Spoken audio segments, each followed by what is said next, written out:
ومن والاه. اللهم انفعنا بما علمتنا وعلمنا ما ينفعنا وزدنا علما تنفعنا به.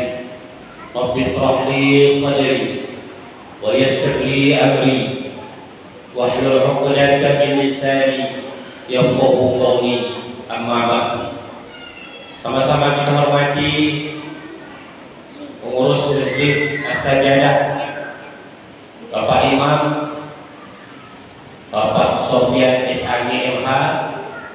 Beliau ini dulu satu angkatan dengan saya waktu kuliah S2, ya Pak ya. Kuliah S2, beliau jurusan hukum, saya yang konsentrasi tafsir hadis.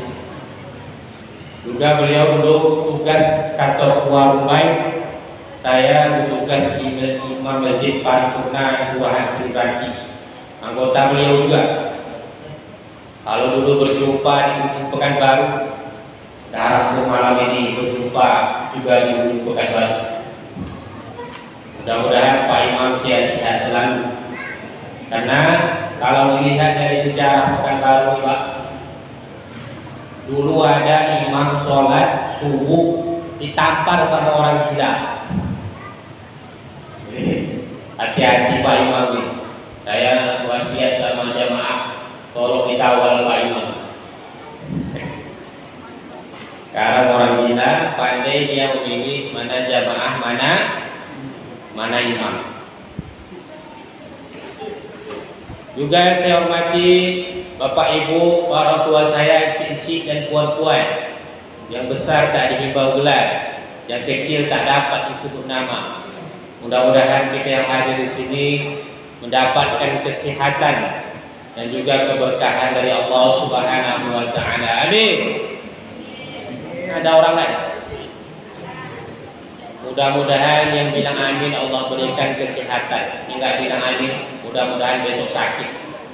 Mudah-mudahan yang hadir malam hari ini mendapatkan kesehatan dan keberkahan dari Allah Subhanahu wa taala. Amin. Jangan ragu dengan doa Pak Ustaz. Karena kalau ada orang mati, ada orang acara, pasti Pak Ustaz disuruh berdoa. Kalau tidak ragu dengan doa Pak Ustaz, ngapain diundang Pak Ustaz untuk berdoa? Bapak Ibu yang dirahmati Allah Subhanahu wa taala, alhamdulillahirabbil alamin. Segala pujian hanyalah milik Allah Subhanahu wa taala. Akhirnya setelah malam kemarin kita melaksanakan qiyamul lail, kemudian sampai maghrib tadi kita sempurna melaksanakan ibadah puasa. Maka dari itu perlu kita iringi pencapaian yang kita dapatkan hingga pada saat ini dengan ungkapan syukur kepada Allah Subhanahu wa taala. Ungkapan syukur di lidah itu dalam bentuk ucapan alhamdulillah. Tapi ada syukur yang lebih penting lagi, yakni menggunakan seluruh nyawa, jasad untuk ungkapan bersyukur kepada Allah Subhanahu wa taala. Kenapa demikian? Ketika masuk bulan Rajab, sudah banyak orang-orang yang berdoa atau Pak Imam yang berdoa diaminkan oleh jamaah. Allahumma barik lana fi Rajab wa Sya'ban wa ballighna Ramadan. Ya Allah, berikan keberkahan di bulan Rajab, bulan Sya'ban. Sampaikan umur kami di bulan Ramadan ya Allah. Tapi ternyata ada yang lebih cepat dari doanya itu, yakni ajal. Akhirnya apa? Banyak sekarang. Kita bisa cek di masjid kita ini, begitu banyak orang-orang yang biasanya kita berjumpa di masjid, kita bersalam-salaman, kita tanya kabarnya, saling berbalas senyuman. Coba cek, Ramadan ini sudah banyak yang tak berjumpa lagi. Maka dari itu kita harus bersyukur. Bagaimana caranya? Yakni menggunakan segala kesempatan, umur, nyawa, napas, kesehatan, segala semua nikmat yang Allah berikan bertujuan untuk beribadah kepada Allah Subhanahu wa ta'ala. Ni, halo, kamu enggak mencatat? Enggak. Ini saya ceramah, situ diceramah. Nanti ada kuisnya nih.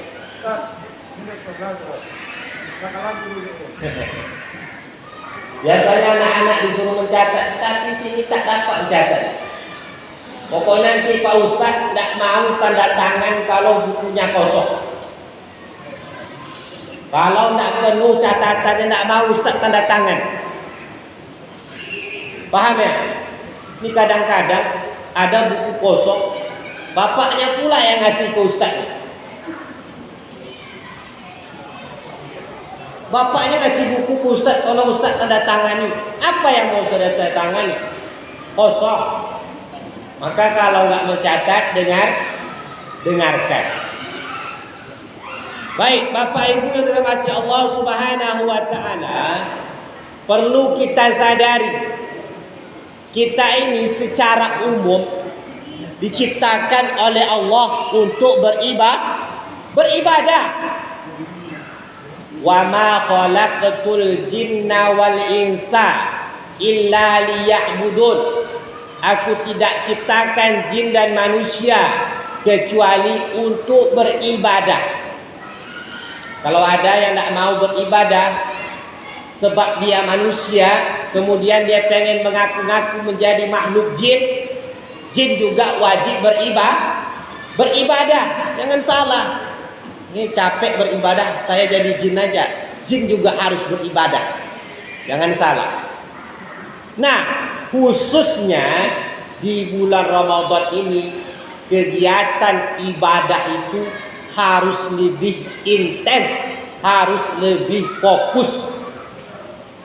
Maka dari itu, Bapak Ibu yang dirahmati Allah Subhanahu wa ta'ala, ada amalan-amalan yang khusus dilaksanakan di bulan Ramadan, yang juga keutamaannya, hikmahnya sangat luar biasa.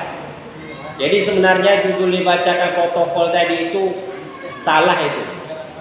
Memperbanyak ibadah di bulan Ramadan, bukan memperbanyak ibadah bulan puasa. Itu udah pasti itu. Jangan-jangan nanti orang salah-salah puasa pula dia malam hari. Jadi maksudnya memperbanyak ibadah di bulan Ramadan. Apa ibadah yang harus diperbanyak di bulan Ramadan? Yang pertama, sudah pasti puasa. Man shoma Ramadana imanan wa ihtisaban ghufira lahu ma taqaddama min dambi. Tadi puasa enggak? Puasa, mantap. Sampai jam berapa tadi? Sampai jam berapa? Sampai buka. Dia bukanya jam berapa? Jam 6. Setengah 7. Bagus. Yang penting puasa. Siapa yang berpuasa, apa sebab dia melaksanakan puasa? Pertama, iman. Coba Bapak Ibu cek dalam Al-Quran, kalau Allah merincikan suatu ibadah, memerintahkan suatu ibadah, pasti diawali dengan ya ayyuhalladzina amanu. Kenapa demikian? Syarat diterimanya ibadah yakni yakin, beriman.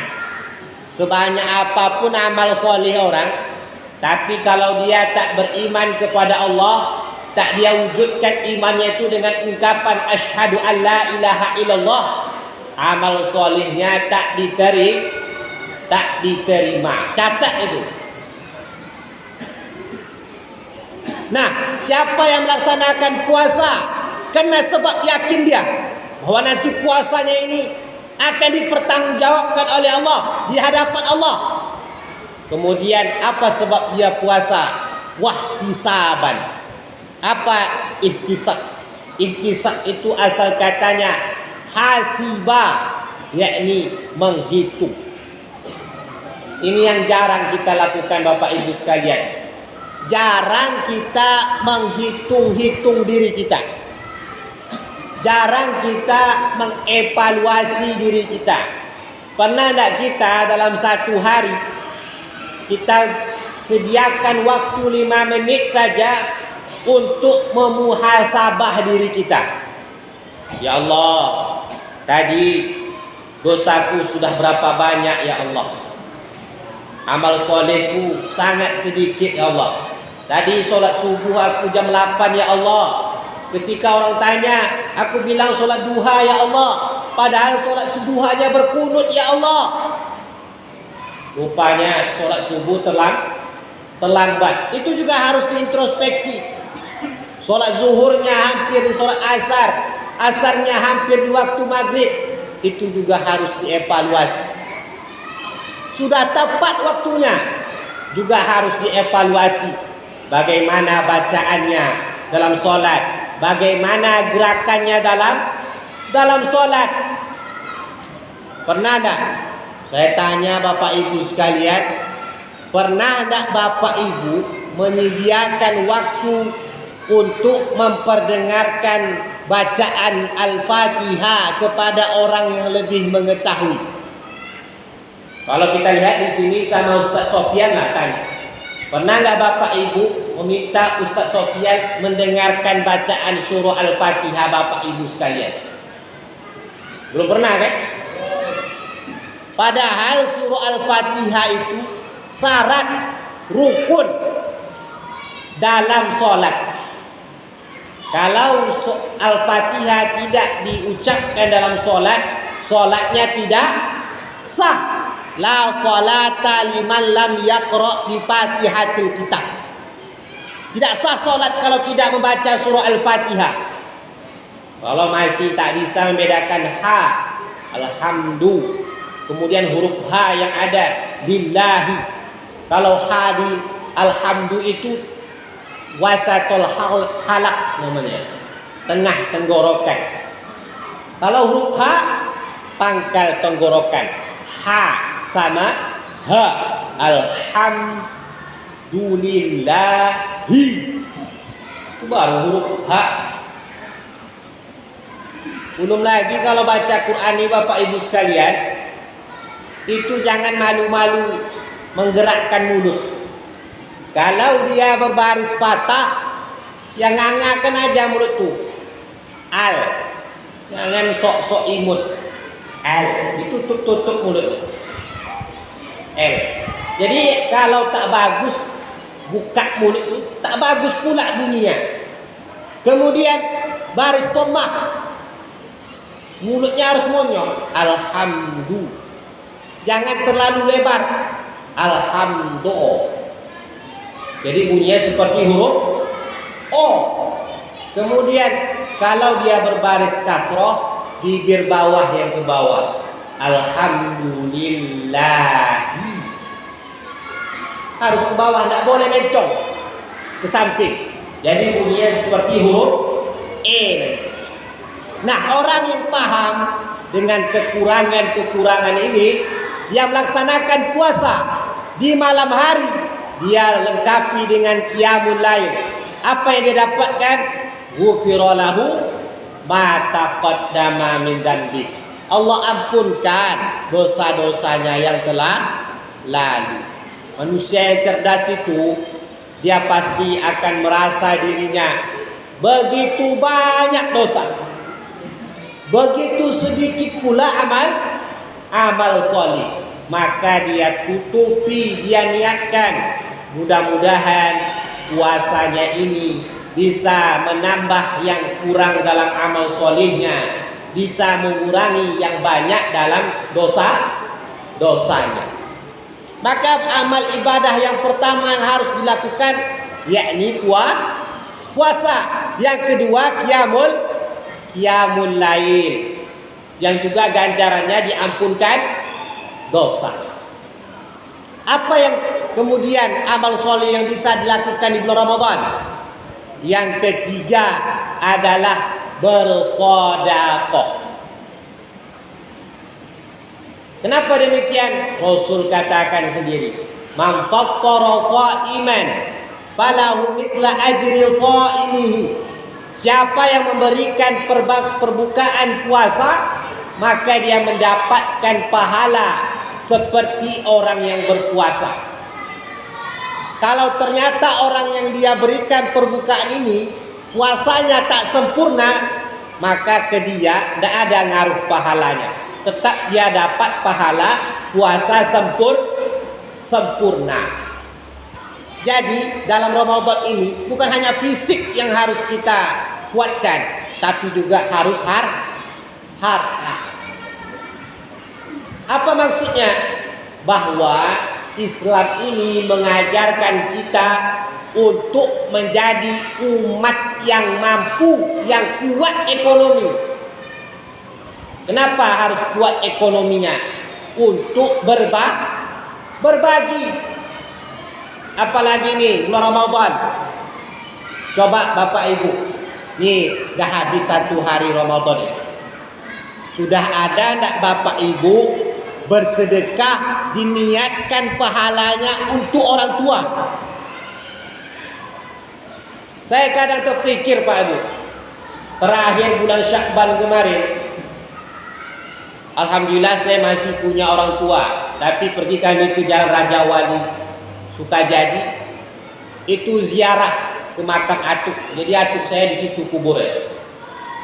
Saya lihat orang banyak yang tidak tahan dengan terik panas matahari ketika ziarah kubur.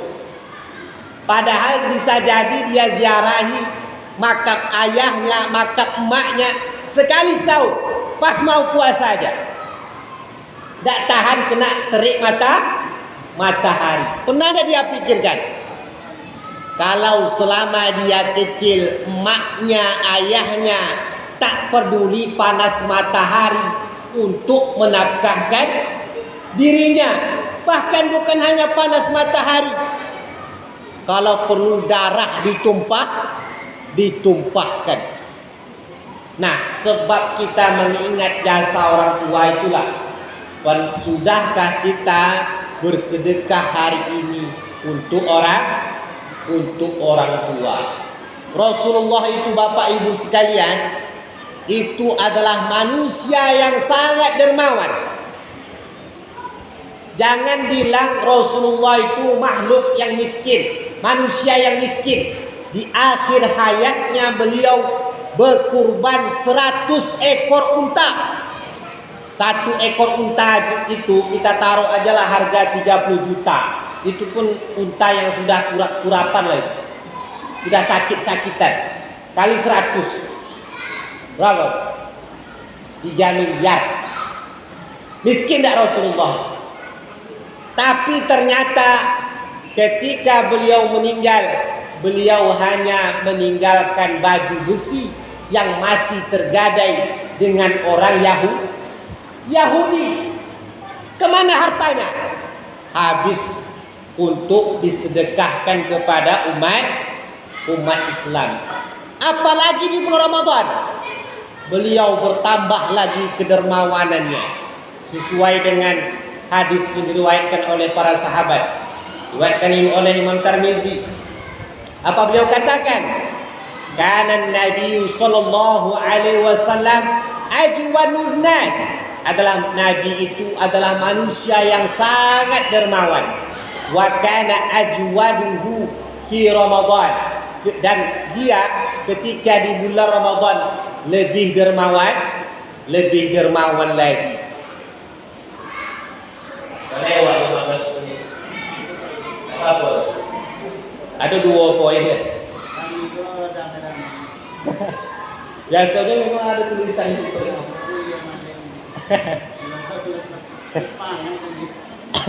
Yang keempat, jadi tadi yang pertama amal ibadah yang pertama adalah puasa, yang kedua qiyamul lail, Yang ketiga,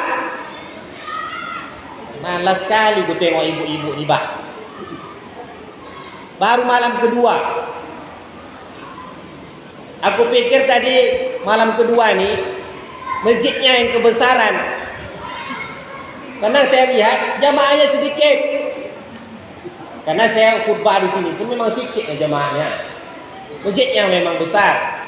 Tapi kalau macam ini udahlah sedikit dan semangat.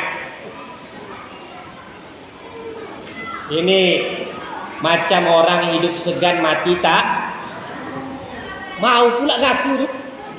Menyambung yang tadi tak mau. Menyambung ini mau dia nyambung. Mengaku tu namanya. Apa yang keempat? Umroh. Kemarin saya hari Kamis kemarin itu ada melepaskan ibu di perumahan Ibnu Mulia ini ingin berangkat umroh dia.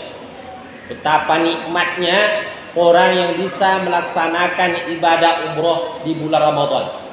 Kenapa? Yang pertama, kata Rasulullah, fa idza jaa Ramadan fa'tamiri. Apabila datang bulan Ramadan, maka berumrohlah bersamaku. Fa innahu tadullu ala hajin. Karena sesungguhnya umroh itu di bulan Ramadan dia pahalanya seperti orang yang melaksanakan ibadah haji. Luar biasa.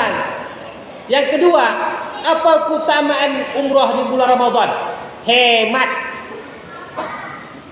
Coba Bapak Ibu lihat di YouTube ketika bulan Ramadan itu, itulah keistimewaannya orang-orang Arab. Mereka berebut memberikan sedekah. Saya kawan saya berapa orang yang kuliah di sana, itu memang dia videokan. Ketika di masjid itu banyak orang berebut memberikan sedekah. Terbalik dengan kita berebut mendapatkan sedekah. Jadi kalau umroh di bulan Ramadan itu hemat. Sahur sudah ada, makan sudah ada, berbuka. Itu keutamaan umroh di bulan Ramadan. Yang kelima apa? Membaca Al-Quran. Itulah seperti yang saya sudah jelaskan tadi. Minimal Bapak Ibu perbaiki bacaan surah Al-Fatihahnya. Rasulullah saja, kata beliau sendiri yang mengatakan, ana afsahun nas, saya adalah manusia yang paling fasih. Tidak ada lagi manusia yang paling fasih kecuali Rasulullah. Tapi Rasulullah itu Bapak Ibu sekalian, setiap bulan Ramadan hafalannya, bacaannya akan dites ulang oleh malaikat Jibril. Ini awak Nabi bukan, pasti jauh sekali, tak pernah evaluasi. Kalau tadi ada yang bilang tak pernah memperdengarkan Al-Fatihahnya sama Ustaz Sofyan, bisa jadi dia mendengarkan Al-Fatihahnya dengan malaikat Jibril. Sudah sepangkat pula dia dengan Nabi Muhammad. Itu dapat saya sampaikan. Mudah-mudahan menjadi ilmu yang bermanfaat. Pilih amal ibadah ini sesuai dengan kemampuan kita. Jangan dipaksa-paksa.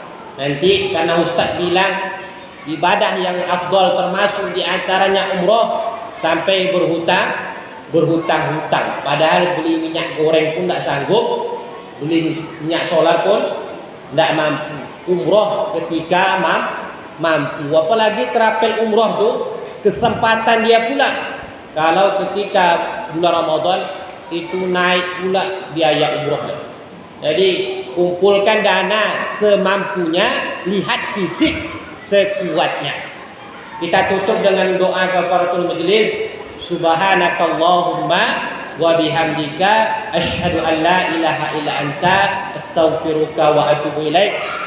Assalamualaikum warahmatullahi wabarakatuh.